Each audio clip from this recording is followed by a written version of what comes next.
There were no international regulations for ground handling until the late 1990s. They varied from country to country. However, bilateral air service agreements contained some limited rules regarding this aspect. In 1996, the European Union (EU) promoted competition on a regional level by liberalizing the existing rules on ground handling services, Secretariat 2000A. 1990 के दशक के उत्तरार्ध तक ground handling सेवाओं के लिए कोई अंतर्राष्ट्रीय नियम नहीं थे। इनसे संबंधित नियम हर देश में अलग-अलग थे। हालांकि द्विपक्षीय एयर सर्विस समझौतों में इस क्षेत्र से जुड़े कुछ सीमित नियम शामिल होते थे। वर्ष 1996 में यूरोपीय संघ (EU) ने क्षेत्रीय स्तर पर प्रतिस्पर्धा को बढ़ावा देने के लिए ग्राउंड हैंडलिंग सेवाओं पर लागू मौजूदा नियमों को उदार बनाया। Secretariat 2000।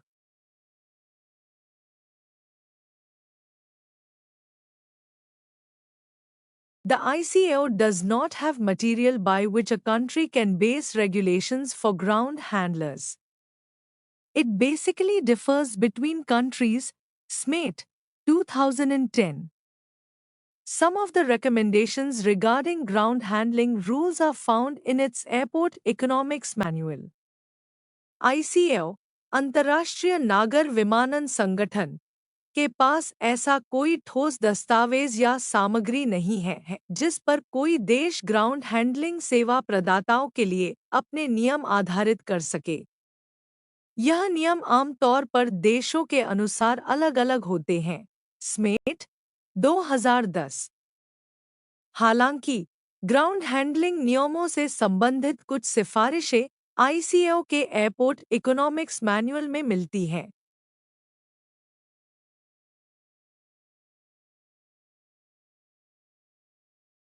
The ICAO does not have material by which a country can base regulations for ground handlers. It basically differs between countries. SMATE 2010. Some of the recommendations regarding ground handling rules are found in its Airport Economics Manual. ICAO, अंतर्राष्ट्रीय नागर विमानन संगठन, के पास ऐसा कोई ठोस दस्तावेज या सामग्री नहीं है जिस पर कोई देश ग्राउंड हैंडलिंग सेवा प्रदाताओं के लिए अपने नियम आधारित कर सके। यह नियम आमतौर पर देशों के अनुसार अलग-अलग होते हैं। स्मेट 2010। हालांकि ग्राउंड हैंडलिंग नियमों से संबंधित कुछ सिफारिशें आईसीएओ के एयरपोर्ट इकोनॉमिक्स मैनुअल में मिलती हैं।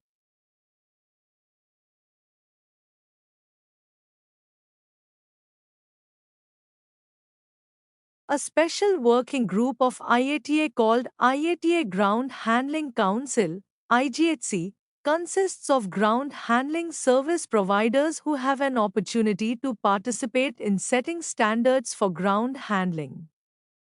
They have a couple of working groups who are currently developing policies and recommendations on certain ground handling topics. IATA's Airport Handling Manual was also prepared by IGHC, IATA, 2011. IATA, international air transport association, का एक विशेष कार्य समूह जिसे IATA ground handling council, IGHC, कहा जाता है। इसमें ground handling सेवा प्रदाता शामिल होते हैं, जिन्हें ग्राउंड हैंडलिंग के लिए मानक तय करने में भाग लेने का अवसर मिलता है।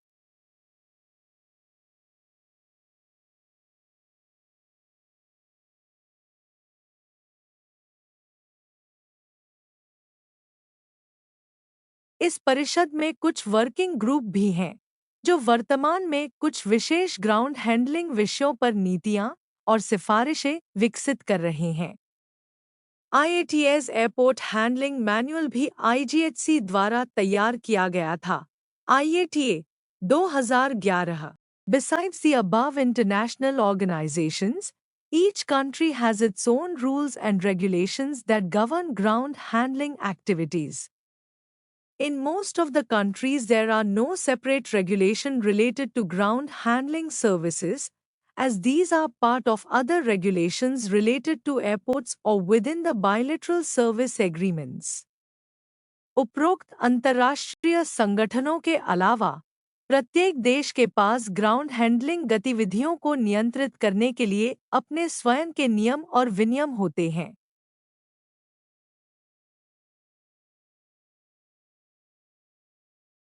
अधिकांश देशों में ग्राउंड हैंडलिंग सेवाओं से संबंधित कोई अलग विनियमन नहीं होता, क्योंकि ये सेवाएं आमतौर पर हवाई अड्डों से संबंधित अन्य नियमों या द्विपक्षीय सेवा समझौतों का हिस्सा होती हैं।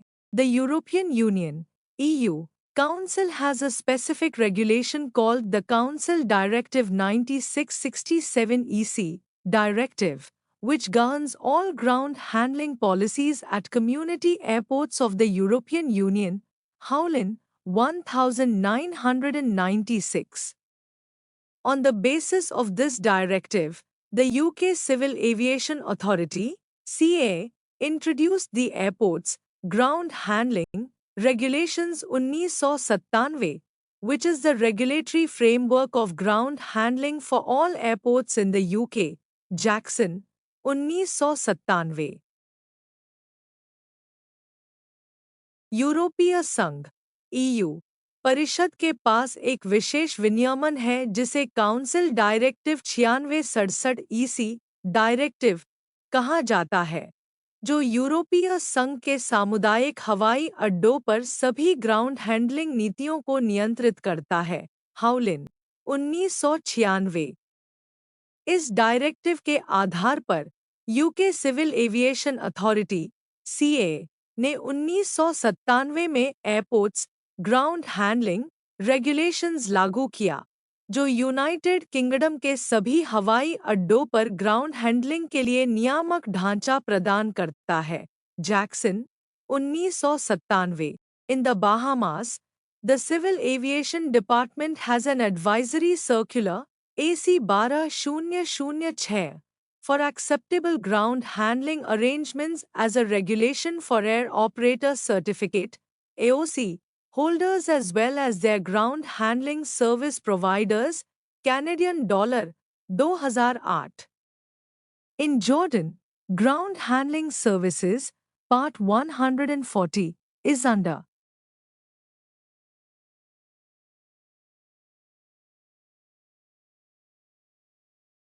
Ground Handling Services, Part 140, is under its Civil Aviation Law, Hajrat, 2007. In Lebanon, Ground Handling Regulation is a subpart, Part 3, Subpart 310, of the Lebanese Aviation Regulation, DGCAL, 2005. Bahamas में सिविल एविएशन डिपार्टमेंट के पास advisory circular AC 12006 है जो acceptable ground handling arrangements से संबंधित है। यह नियम air operator certificate AOC धारकों और उनके ग्राउंड हैंडलिंग सेवा प्रदाताओं दोनों पर लागू होता है। Canadian dollar 2008। जॉर्डन में ग्राउंड हैंडलिंग सेवाएं सिविल एविएशन कानून के अंतर्गत आती हैं और इसे पार्ट 140 के तहत शामिल किया गया है। हजरत 2007।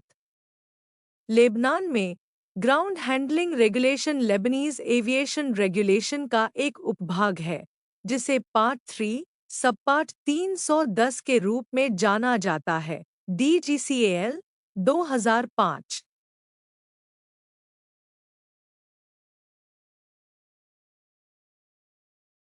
In India, the first ground handling regulation came into effect during the year 2000, and in September 2007 the Director General of Civil Aviation issued another regulation that covers the rules for granting permission for ground handling services at airports other than those belonging to Airports Authority of India, AAI, Gohen, 2007.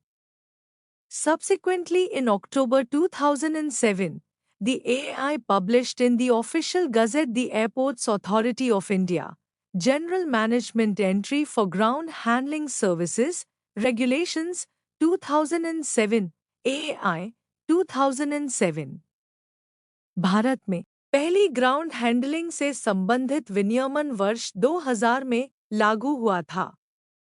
इसके बाद सितंबर 2007 में नागरिक उड्डयन महानिदेशालय (DGCA) ने एक और विनियमन जारी किया, जो उन हवाई अड्डों पर ग्राउंड हैंडलिंग सेवाओं की अनुमति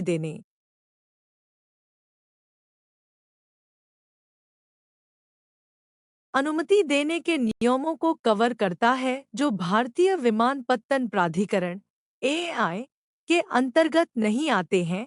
गोहेन 2007। इसके तुरंत बाद अक्टूबर 2007 में भारतीय विमानपत्तन प्राधिकरण ने भारतीय विमानपत्तन प्राधिकरण ग्राउंड हैंडलिंग सेवाओं के लिए सामान्य प्रबंधन प्रवेश विनियम 2007 को आधिकारिक राजपत्र में प्रकाशित किया। AI 2007। As ground handling services are one of the main functions carried at an airport, it is important to understand various regulatory mechanisms that operate within the airport environment. The subsequent section gives an overview of airport regulations and various economic regulations practiced at airports.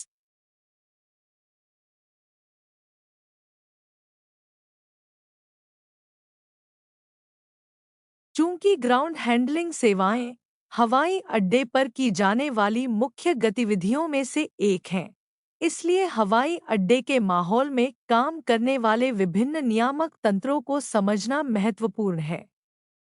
अगला भाग हवाई अड्डे के नियमों और हवाई अड्डों पर लागू विभिन्न आर्थिक नियमावली का एक परिचय देता है। रेगुलेशंस एट एयरपोर्ट्स, हवाई अड्डों पर नियम। Airports Council International (ACI) believes that regulation is required for airports in certain cases where an airport would have a high degree of market power, where there is evidence that airports will take advantage of their market power if not regulated, and where the airport users are not protected by other general legislation.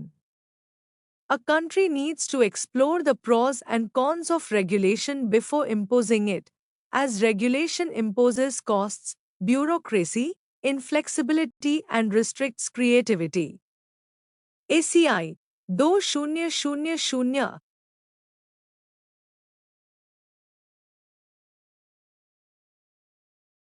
Airports council international (ACI) का मानना है कि कुछ मामलों में हवाई अड्डों के लिए नियमों की आवश्यकता होती है, खासकर जब किसी हवाई अड्डे के पास अधिक बाजारी ताकत होती है, जब यह संभावना हो कि बिना नियमन के हवाई अड्डे अपनी बाजारी ताकत का अनुचित लाभ उठाएंगे, और जब हवाई अड्डे के उपयोगकर्ताओं की सुरक्षा अन्य सामान्य कानूनों से नहीं हो पा रही होती। किसी देश को कोई नियम लागू करने से पहले उसके फायदे और नुकसान दोनों पर विचार करना चाहिए, क्योंकि नियम लागू करने से लागत बढ़ती है, नौकरशाही का असर होता है, लचीलापन कम होता है और रचनात्मकता पर रोक लगती है। ACI 2000 Gillen 2007 argues that airport regulation is based on the best ways that countries use to pursue efficiency objectives and non-efficiency objectives. According to him, regulations are based on different motives of the governments of different countries. Some of the possible reasons for regulating airports could be for maximizing revenue on privatization, promoting and protecting airline competition, disciplining pricing behaviors in an economy, or to protect current former national carriers. गिलन 2007 का तर्क है कि हवाई अड्डों का नियमन उन सर्वोत्तम तरीकों पर आधारित होता है जिनका उपयोग देश अपनी दक्षता संबंधी और गैर दक्षता संबंधी लक्ष्यों को प्राप्त करने के लिए करते हैं। उनके अनुसार नियम अलग-अलग देशों की सरकारों के अलग-अलग उद्देश्यों पर आधारित होते हैं। हवाई अड्डों को नियंत्रित करने के कुछ संभावित कारण हो सकते हैं। निजीकरण से अधिकतम राजस्व प्राप्त करना, एयरलाइन प्रतिस्पर्धा को बढ़ावा देना और उसकी सुरक्षा।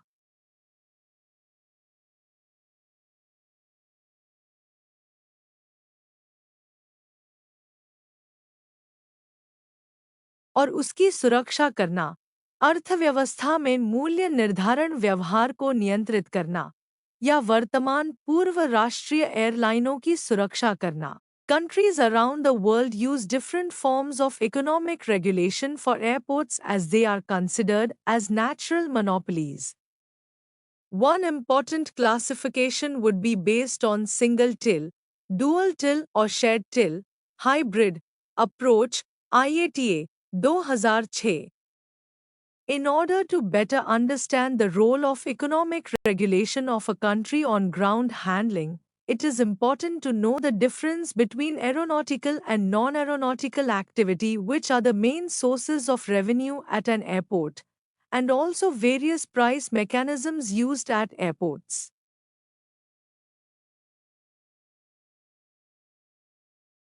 दुनिया भर के देश हवाई अड्डों के लिए विभिन्न प्रकार के आर्थिक नियमों का उपयोग करते हैं, क्योंकि उन्हें प्राकृतिक एकाधिकार नेचुरल मोनोपोलीज माना जाता है। एक महत्वपूर्ण वर्गीकरण सिंगल टिल, ड्यूल टिल या हाइब्रिड शेयर्ड टिल दृष्टिकोण पर आधारित होता है। IATA 2006 किसी देश में ग्राउंड हैंडलिंग पर आर्थिक नियमन की भूमिका को बेहतर ढंग से समझने के लिए यह जानना जरूरी है कि एरोनॉटिकल विमानन संबंधी और नॉन एरोनॉटिकल गैर विमानन गतिविधियों में क्या अंतर होता है, क्योंकि यही हवाई अड्डे की मुख्य आय के स्रोत होते हैं। इसके साथ ही हवाई अड्डों पर उपयोग किए जाने वाले विभिन्न मूल्य निर्धारण तंत्र प्राइस मैकेनिज्म को भी समझना जरूरी है।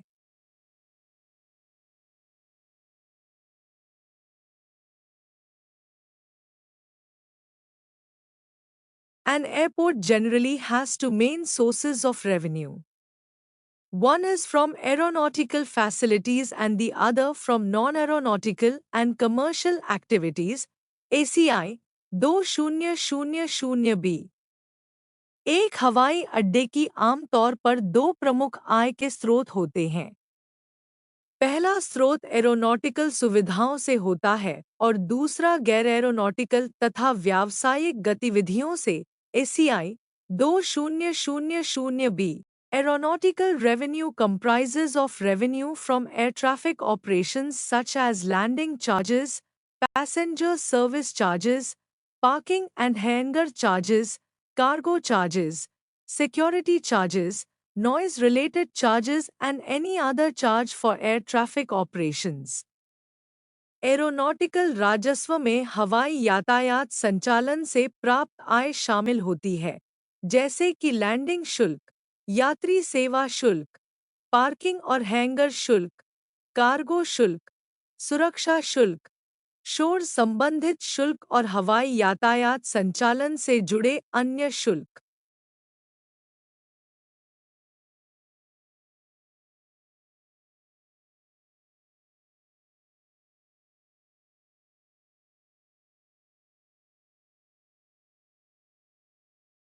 That's all for today's class. Stay consistent and keep learning. Looking forward to seeing you again.